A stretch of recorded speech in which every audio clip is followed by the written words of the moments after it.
Hello everyone. This is going to be the recording for our musculoskeletal function module that hopefully sometime over the Thanksgiving break you can listen to. We've run out of time, so this one I'll just hit some highlights at school, but other than that you're going to have to do on your own. So I hope you're all having a great time being off of school and not doing too much schoolwork, because we all need to rest and revitalize ourselves. Okay, so here we go. Musculoskeletal is actually two systems. We can see just by looking at it. We've got the skeleton composed of bones and joints, and of course the skeletal muscles. Both systems contribute to mobility. We know if the skeleton is in trouble, we're probably going to be immobile at the point where the bone is not working properly. The skeleton supports the body and provides leverage to the skeletal muscles so that movement of various parts of the body is possible. Contraction of the skeletal muscles and bending or rotation at the joints facilitate movements of the various body parts. And we've already talked about, especially in the neurosystem, some diseases that affect that muscular junction. And so there is no movement. Okay, those are objectives. Okay, just to go back a little bit in physiology, I'd like to talk about bone cells. We know what they do. Osteocytes is the name for a bone cell, and it's made up of osteoblasts and osteoclasts. And osteoblasts lay down new bone. Blast, remember, I always associate blast in the body with baby. They're the baby cells that start things going, whether it's making red cells or white cells or bone. So they're trapped within the mineralized bone matrix to help maintain it, because obviously we want them to work. Osteoclasts, on the other hand, resorb old bone and get rid of it because we need new bone continually.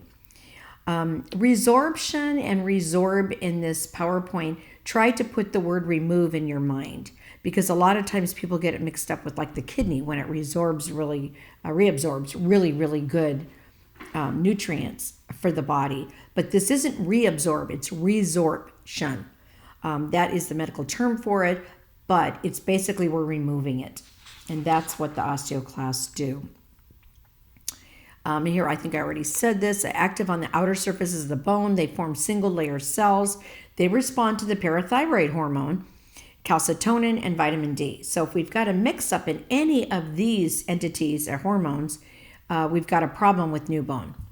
Calcium from the blood is placed into the bone, stimulated by the hormone calcitonin. Osteoblasts produce osteocalcin, when stimulated by vitamin D. So we know, you can see it's three layers. We need the parathyroid hormone, we need calcitonin, and we need vitamin D.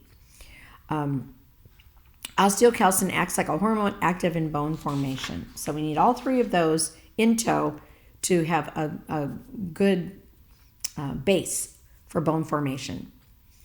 Synthesized osteoid or non-mineralized bone matrix, osteoblasts are responsible for that, concentrates plasma proteins, growth factors in the matrix, and I'm talking about the matrix of the bone, and facilitates the deposit of calcium. It can sense when a bone needs to be formed. So there you go. Have a resting and an active state, which makes sense. It wouldn't always be continually active, and in some diseases it is. Otherwise, we would be nothing but bones walking around. Can become active after resting if needed. Osteoclasts, on the other hand, are large multinucleated cells. They reabsorb material from previously formed bones, removing, there's that word again, reabsorb, removing older excess bone, and then osteoblasts can rebuild new bone. So this makes sense with that, again, trying to memorize. Those of you that are still having trouble with wanting to memorize everything. It contains lysosomes filled with hydrolytic enzymes. We know the word lytic, or the suffix, also used in a prefix of lyso, means breakdown.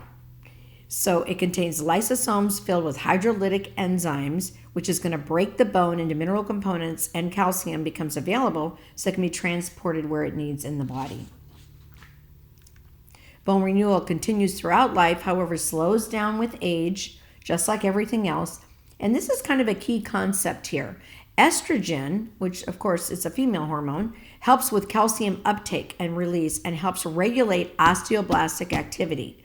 So I'm going to say that again. Estrogen helps with the calcium uptake, helps regulate osteoblastic activity, and again, osteoblasts go with forming the bone, and that is why women have such a harder time with osteoporosis than men. Much harder.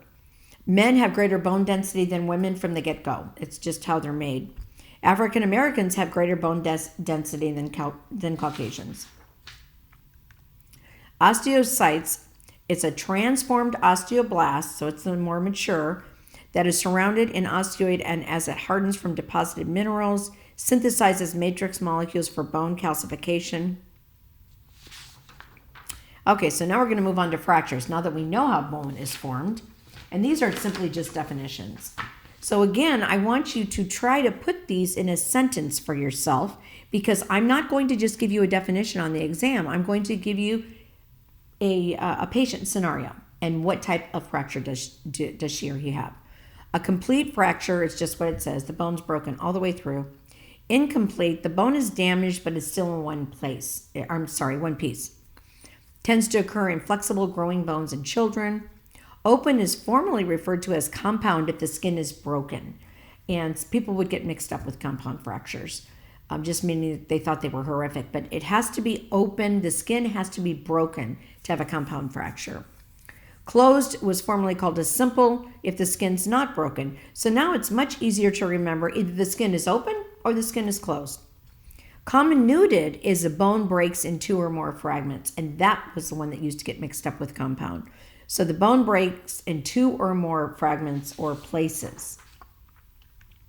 Fractures are also classified according to the direction of the fracture line. Linear, it runs parallel to the long axis of the bone. So it just follows the bone. Oblique, it's like a diagonal. Oblique angled to the shaft of the bone. A spiral fracture encircles the bone. So it like almost cuts it in half. And a transverse fracture is straight across the bone. So let's talk about incomplete fractures. They're also referred to incomplete fractures as green stick, torus, or bowing. And a green stick fracture perforates one cortex and splinters the spongy bone. The name comes from a damage sustained by a young tree branch, a green stick, when it is bent sharply. And that's why we usually see these in children. Usually these occur in the proximal metaphysis or diaphysis of the tibia, radius, and ulna. A torus is the cortex buckles but does not break. So it's incomplete. That's why it's classified as an incomplete fracture.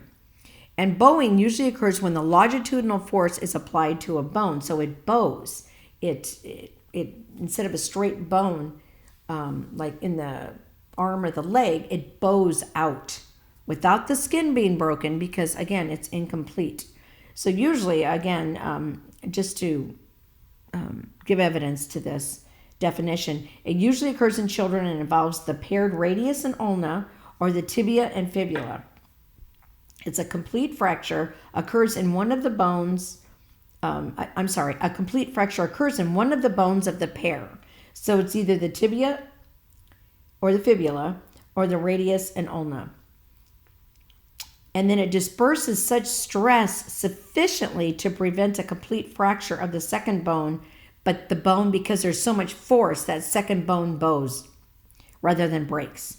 A bowing fracture resists correction or reduction. When you correct it, we're going to reduce the insult, because the force necessary to reduce it must be equal to the force that bowed it. So a lot of times you'll see orthopedic guys, and they're big guys for a reason, a lot of them. But they look like they're actually, when they're manipulating a bone to try to put it back in place, they look like they're torturing the person. But it takes strength to put it back in place. And of course, they're going to medicate or try to sedate a little bit these people if they're not doing this in surgery. Okay, then we have fractures classified by a cause. Pathologic or stress. A pathologic fracture is a fracture at a point where the bone has been weakened by disease, for example, by tumors or osteoporosis. So it's considered a pathologic fracture because the person already has some pathology that caused it, that helped cause it. A stress fracture can be fatigue, an insufficiency fracture, or what we call a transchondral fracture. So let's go back and talk about that. It's fracture occur in normal or abnormal bone that is subjected to repeated stress, such as occurring during athletics. A fatigue fracture is caused by abnormal stress or torque, which just means like torque. I think it's an exaggerated word for stress, applied to a bone with normal ability to recover. Fatigue fractures usually occur in individuals a lot of times engaging in new activity that is both strenuous and repetitive, such as joggers, skaters, dancers, military recruits. This can be an imbalance between muscle and bone. Gains in muscle strength occur more rapidly than gains in bone strength. So we have to remember when we're working these people out. The newly developed muscles place exaggerated stress on the bones that are not yet ready for the additional stress. So again, it has to be in sync. We have to remember that muscle strength does occur more rapidly than gains in bone strength. And the newly developed muscles place exaggerated stress on the bones that are not yet ready for the additional stress. This imbalance between muscle and bone development can cause microfractures to develop in the cortex. Okay, so let's talk about an insufficiency fracture. This is the stress of normal weight bearing or activity fractures that fracture the bone. And an insufficiency fracture is a stress fracture that occurs in bones lacking the normal ability to deform and recover. It's a fracture that can occur as a result of normal weight bearing or activity. People with rheumatoid arthritis, osteoporosis, Paget disease, which causes osteomalacia, rickets, hyperparathyroidism, because we have an overabundance now of calcium, and radiation therapy all cause the bone to lose its normal ability to deform and recover. And all that means is the osteoclasts and the osteoblasts are not in a homeostasis. They don't have the ability to deform, meaning to break down and recover. Paget disease, as long as I'm saying it, it's Paget. It's a chronic disease of the bone where it has periods of rapid bone reabsorption and growth of abnormal replacement bone, causing a lot of bone pain. Not only bone pain, it causes deformation of the bone, fractures, and osteosarcoma actually can lead to that. Paget's can, which is a form of bone cancer. Okay, so a transchondral fracture consists of fragmentation and separation of a portion of the articular cartilage that covers the end of the bone at the joint. So I'll say that again. Transchondral consists of fragmentation and separation of a portion of the articular cartilage, which makes the joint move, that covers the end of a bone at a joint. Single or multiple sites may be involved. It may consist of cartilage alone or cartilage and bone. Typical sites include the distal femur, so a very big bone, the ankle, the kneecap, the elbow, and the wrist. Most prevalent in adolescence. And so sometimes with this one, they basically say that it has to do with too much a growth hormone that's not being kept up by the musculoskeletal system. So I'm going to stop right now, and I will start with the second one shortly.